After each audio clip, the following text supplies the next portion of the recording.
Hi friends, ಎಲ್ರಿಗೂ ನಮಸ್ಕಾರ. ನನ್ನ ಇವತ್ತಿನ ಒಂದು ವಿಡಿಯೋ ನಾನು ಈಗ ಸ್ಟಾರ್ಟ್ ಮಾಡ್ತಾ ಇದ್ದೀನಿ. ಸೊ ಯಾಕೆ ಇಷ್ಟು ಕತ್ಲೆ ಅಂದರೆ ಇಟ್ಸ್ ಆಲ್ರೆಡಿ ಸಂಜೆ ಒಂದು 5:30. ಮಗಳು ಎಲ್ಲ ಆಟ ಆಡ್ತಾ ಇದ್ದಾರೆ. ಸ್ಕೂಲಿಂದ ಬಂದು ಯೂನಿಫಾರ್ಮ್ ಬಿಚ್ಚಿ ಹಂಗೆ ಇದ್ದಾನೆ ಇವನು. ಸೊ ಹಾಯ್,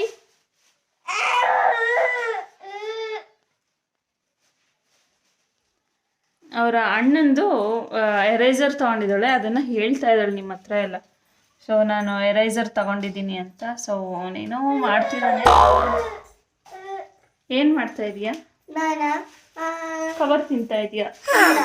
ಅದೇ ಇದನ್ನ ಬಾಯಿಗೆ ಹಾಕೊಂಡಿದ್ದ ಅಲ್ವಾ ಫ್ರೆಂಡ್ಸ್, ನಿಮಗೆ ನಾನೊಂದು ವಿಡಿಯೋ ತೋರಿಸಿದ್ದೀನಲ್ವಾ ಈ ಮುಂಚೆ, ಒಂದು 2 ಸೆಕೆಂಡ್ಸ್ ವಿಡಿಯೋದಲ್ಲಿ ಬಾಯಿಗೆ ಹಾಕೊಂಡಿದ್ದ ತಾನೇ? ಇಲ್ಲ ಹಾಕೊಂಡಿದ್ಯಾ ಇಲ್ವಾ? ನಿಜ ನೋಡಿ ಹೆಂಗೆ ಹೊರಗೆ ಬಂತು.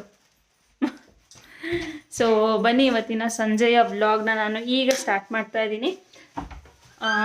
ಸಂಜೆಗೆ ಏನು ಅಂತ ಅಂದರೆ ವೆದರ್ ಸ್ವಲ್ಪ ಕೋಲ್ಡ್ ಇತ್ತು. ಸೊ ಹಾಗಾಗಿ ಸೋಲಾರ್ ವಾಟರ್ ಕಾದಿಲ್ಲ, ಹಾಗಾಗಿ ಗೀಝರ್ನ ಆನ್ ಮಾಡಿದ್ದೆ. ಈಗ ನಾನು ನನ್ನ ಮಗಳು ಇಬ್ಬರು ಸ್ನಾನ ಮಾಡಬೇಕು. ಮಗನಿಗೆ ಒಂದು ಸ್ವಲ್ಪ ಬೇಗ ಬಿಡ್ತಾರೆ ಸ್ಕೂಲು, ಹಾಗಾಗಿ ಅವಳಿಗೆ ಮಧ್ಯಾಹ್ನದೊತ್ತು ಸ್ನಾನ ಮಾಡ್ಸೋಕ್ಕೆ ಟೈಮ್ ಆಗಲ್ಲ. 12:15 ಮತ್ತೆ ಹೋಗಿ ಕರ್ಕೊಬರ್ಬೇಕು. ಹಾಗಾಗಿ ಇವಾಗ ಸದ್ಯಕ್ಕೆ ಈವ್ನಿಂಗ್ ಸ್ನ್ಯಾಕ್ಸ್ ಬಂದು ತೋರಿಸೇ ಬಿಡ್ತೀನಿ.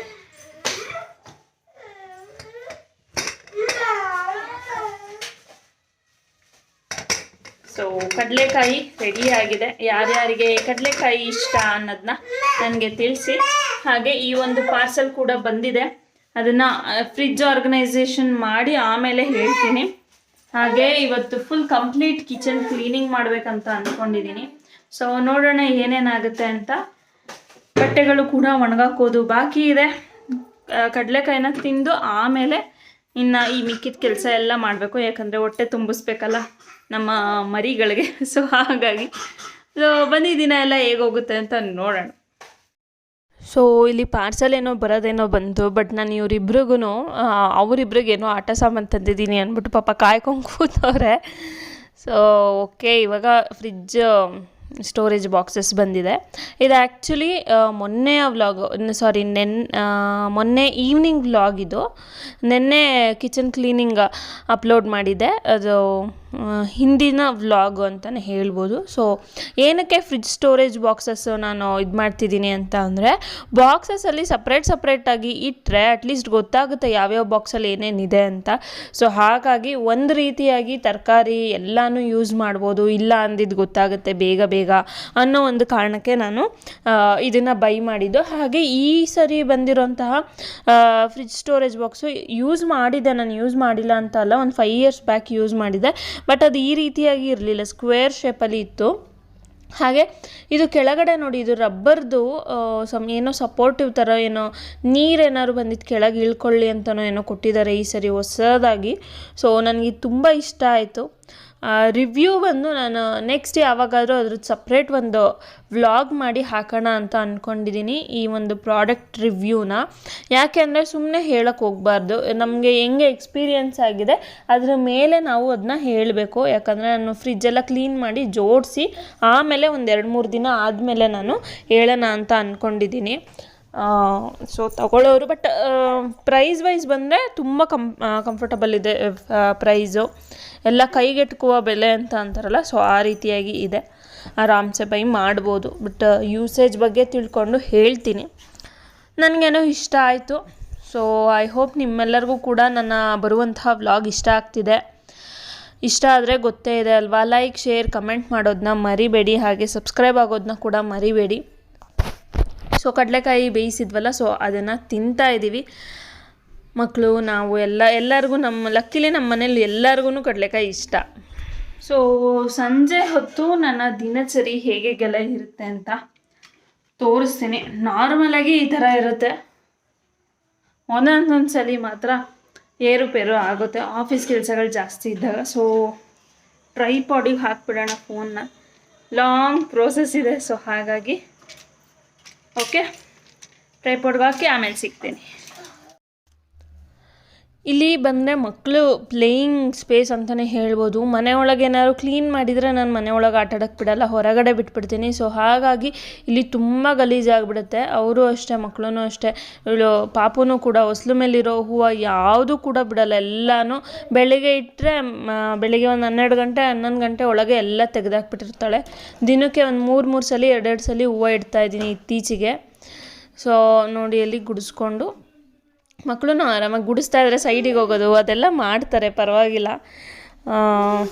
ನೋಡಿ ಎಂಜಾಯ್ ಮಾಡಿ ವ್ಲಾಗ್ನ.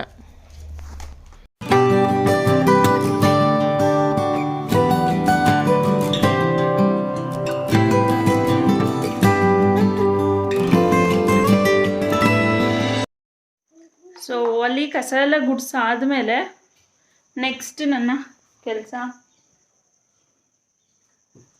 ಗಾರ್ಡನ್ನ ಒಂದ್ಸರಿ ನೋಡಿ ಡೋರ್ ಹಾಕೋದು. ಸೊ ಹಾಗೆ ನಾನು ನಿಮ್ಗೆ ಇನ್ನೂ ಒಂದು ಶೇರ್ ಮಾಡ್ಕೊಳ್ಳೋದು ಮರ್ತುಬಿಟ್ಟೆ. ಸೊ ಏನಪ್ಪ ಅಂತಂದರೆ, ಗಾರ್ಡನ್ನಲ್ಲಿ ನಾನು ಕ್ಲೀನ್ ಮಾಡ್ತಾಯಿದ್ದೀನಿ ಇತ್ತೀಚಿನ ದಿನಗಳಲ್ಲಿ. ಹೇಗೆ ನಡೀತಾ ಇದೆ ಅಂತ ತೋರಿಸ್ತೀನಿ ಬನ್ನಿ.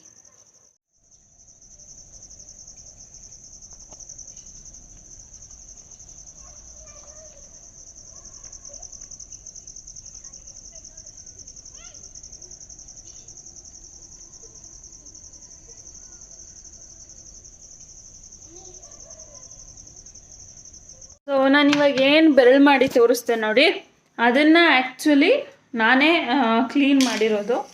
ಇದು ಫಸ್ಟ್ ಟೈಮ್ ನನ್ನ ಥರ ನನ್ನ ಕೈಯಾರೆ ನಾನೇ ಒಂದು ರೆಸ್ಪಾನ್ಸಿಬಿಲಿಟೀಸ್ ತಗೊಂಡು ಅದನ್ನು ಕ್ಲೀನ್ ಮಾಡ್ತಾ ಇರೋದು ಇದೇ ಫಸ್ಟ್ ಟೈಮು. ಸೊ ಬನ್ನಿ. ಹಾಗೆ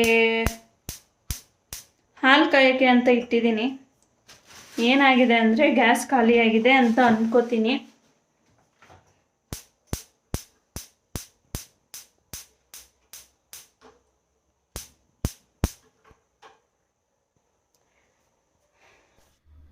ಸೊ ಮಕ್ಕಳಿಗೆ ಕೊಡೋಷ್ಟು ಬೆಚ್ಚಗೆ ಆಗಿತ್ತು ಹಾಲು. ಸೊ ಹಾಗಾಗಿ ಮಕ್ಳಿಗೆ ಫಸ್ಟ್ ಕೊಡೋಣ ಅಂತ ನಾನು ಕೊಡ್ತಾಯಿದ್ದೀನಿ. ಇಲ್ಲಿ ನಾನು ಏನು ಹೇಳ್ತಾ ಇದ್ದೀನಿ ಅಂತಂದರೆ ಮ್ಯೂಟ್ ಮಾಡಿಬಿಟ್ಟಿದ್ದೀನಿ, ಯಾಕಂದರೆ ಟಿ ವಿ ಹಾಕಿದ್ದ ನನ್ನ ಮಗ, ಕಾಪಿರೈಟ್ ಇಶ್ಯೂ ಬಂದುಬಿಡುತ್ತೆ ಅಂದ್ಬಿಟ್ಟು ನಾನು ಮ್ಯೂಟ್ ಮಾಡಿಬಿಟ್ಟೆ. ಸೊ ಫ್ರಿಜ್ಜೆಲ್ಲ ಕ್ಲೀನ್ ಮಾಡಬೇಕು ಇವತ್ತು, ಅಡುಗೆ ಮನೆಯೆಲ್ಲ ಕ್ಲೀನ್ ಮಾಡಬೇಕು ಅಂತ ಹೇಳ್ತಾ ಇದ್ದೀನಿ. ಹಾಗೆ ಬೂಸ್ಟ್ ಬಾಕ್ಸು ದೊಡ್ಡದು 1 kgದು 1/2 kg ಇದೆಲ್ಲ ಬರುತ್ತಲ್ಲ, ಸೊ ಅದರ ಯೂಸ್ ಹೇಗೆ ಮಾಡೋದು ಅನ್ನೋದನ್ನ ನಾನು ಇಲ್ಲಿ ಹೇಳ್ತಾ ಇದ್ದೀನಿ. ಸೊ ಅಷ್ಟೇ. ನಿಮ್ಮನೆಲ್ಲ ಸಂಜೆ ಟೈಮ್ ಹೇಗೆಲ್ಲ ಟೈಮ್ ಸ್ಪೆಂಡ್ ಮಾಡ್ತೀರಾ ಅನ್ನೋದನ್ನ ಹೇಳಿ. ಸೊ ಯಾಕೆ ಅಂದರೆ ದೊಡ್ಡ ಬಾಟಲ್ನ ನಾವು ತರಿಸ್ಕೊತೀವಿ. ಸೊ ಅದು ಏನಾಗುತ್ತೆ ಅಂತಂದರೆ, ನನ್ನ ಪರ್ಸ್ನಲ್ ಒಪಿನಿಯನ್ ಇದು, ನೀವು ಏನು ತಗೋತೀರಾ ಆ ಥರ ಡಿಪೆಂಡು.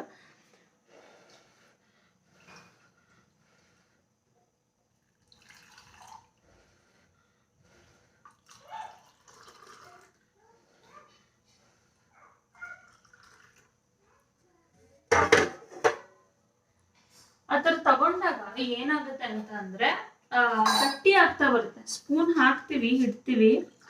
ಸೊ ದಟ್ ಇದು ಏನಾಗ್ತಾ ಬರುತ್ತೆ ಅಂದರೆ, ಸ್ಪೂನ್ ಹಾಕಿರೋ ಒಂದು ಸ್ವಲ್ಪ ಜಾಗದಲ್ಲಿ ಏರ್ ಪಾಸ್ ಆಗುತ್ತೆ, ಗಟ್ಟಿ ಆಗುತ್ತೆ. ಸೊ ಈ ಒಂದು ಎಕ್ಸ್ಪೀರಿಯನ್ಸ್ ನನಗಂತೂ ತುಂಬ, ಒಂದು 3-4 ಬಾಕ್ಸಲ್ಲಿ ಅದೇ ಸೇಮ್ ಪ್ರಾಬ್ಲಮ್ ಆಗಿರೋದ್ರಿಂದ ನಾನು ಆ ಬಾಕ್ಸೇ ಬೇಡ, ಈ ಪೌಚಸ್ನೇ ತರೋಣ ಅಂತ ಅಂದ್ಬಿಟ್ಟು ನಾನು ಪೌಚಸ್ನ ಇಟ್ಕೋತಾ ಇದ್ದೀನಿ. ಈಗ ಯಾರು ಏನಾರು ಅಂದ್ಕೊಳ್ಳಿ, 5 ರೂಪಾಯಿ ಪೌಚಲ್ಲಿ ಯೂಸ್ ಮಾಡ್ತಾಳಪ್ಪ ಅಂತ ಅಂದ್ಕೊಂಡ್ರು ಪರವಾಗಿಲ್ಲ. ಸೊ ನಾನು ಇರೋದನ್ನೇ ಹೇಳ್ತೀನಿ, ಯಾಕಂದರೆ ನಂದು ರಿಯಲಿಸ್ಟಿಕ್ ಒಂದು ಲೈಫ್ನ ನಾನು ವ್ಲಾಗಲ್ಲಿ ಮಾಡ್ತಾ ಇರೋದ್ರಿಂದ ಅದನ್ನ ತೋರಿಸ್ಬೇಕು ಅಂತ ಅಂದ್ಕೊಂಡಿದ್ದೀನಿ. ಸೊ ಒಂದು ರಿಯಲಿಸ್ಟಿಕ್ ಲೈಫ್ನ ಹೇಗೆ ತೋರಿಸ್ಬೇಕು ಆ ರೀತಿಯಾಗಿ ನಾನು ತೋರಿಸ್ತಾ ಇದ್ದೀನಿ.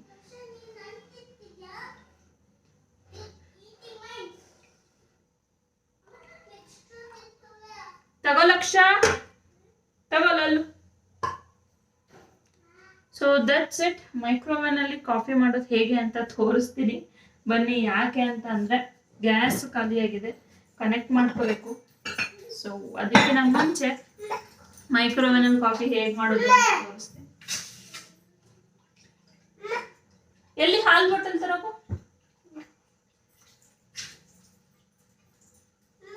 ಮೈಕ್ರೋವೇವ್ನಲ್ಲಿ ಕಾಫಿ ಮಾಡ್ತಾ ಇರೋ ಮೊದಲನೇ ವ್ಯಕ್ತಿ ನಾನೇ ಅನಿಸುತ್ತೆ.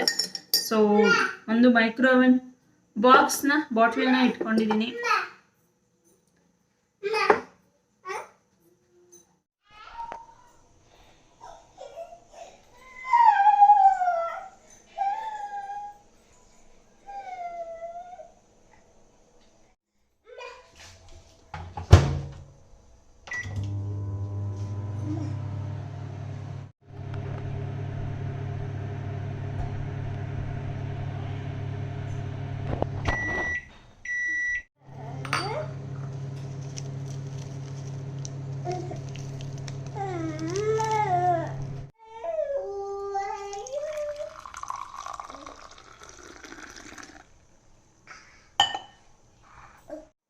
ಸೊ ಮೈಕ್ರೋವೇನಲ್ಲಿ ಕಾಫಿ ರೆಡಿಯಾಗಿದೆ, ಕುಡಿದು ಟೇಸ್ಟ್ ಮಾಡಿ ಹೇಳ್ತೀನಿ.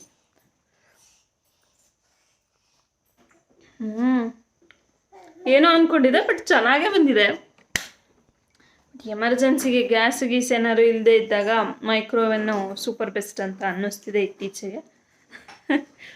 ಗ್ಯಾಸ್ ಹಚ್ಚೋ ಸೋಂಬೇರಿತನಕ್ಕೆ ಒಂದು ಸ್ವಿಚ್ ಆನ್ ಮಾಡಿಬಿಟ್ರೆ ಬಿಸಿ ಆಗುತ್ತಲ್ಲ ಅನ್ನೋ ಒಂದು ಕಾರಣಕ್ಕೆ ಈಗ ಗ್ಯಾಸ್ ಫಿಲ್ಡ್ ಆಗಿರೋದನ್ನ ತುಂಬ ವೆಯ್ಟ್ ಇದೆ, ಅದನ್ನು ತೆಗೆದು ಕನೆಕ್ಟ್ ಮಾಡಿ ಹಾಕೊಳ್ಳೋ ಅಷ್ಟರಲ್ಲಿ ನನ್ನ ಕಾಫಿ ಮೂಡೇ ಹೊಟ್ಟೋಗ್ಬಿಟ್ಟಿರುತ್ತೆ. ಸೊ ಹಾಗಾಗಿ ಮೈಕ್ರೋವೇನಲ್ಲಿ ಕಾಫಿ ಮಾಡಿ ಉಳಿದಿರೋ ಕೆಲಸ ಮಾಡಿ ಆಮೇಲೆ ಕನೆಕ್ಟ್ ಮಾಡ್ಕೊಳ್ಳೋಣ ಅಂತ ಅಷ್ಟೇ. ಇನ್ನು ಒಂದು 6 ಗಂಟೆ 6:15 ಇವಾಗ. ಸೊ ಇನ್ನು 7-7:30 ಅನ್ನಕ್ಕಿಡೋದು, ಇನ್ನು ಟೈಮ್ ಇದೆ, ಮಾಡೋಣ.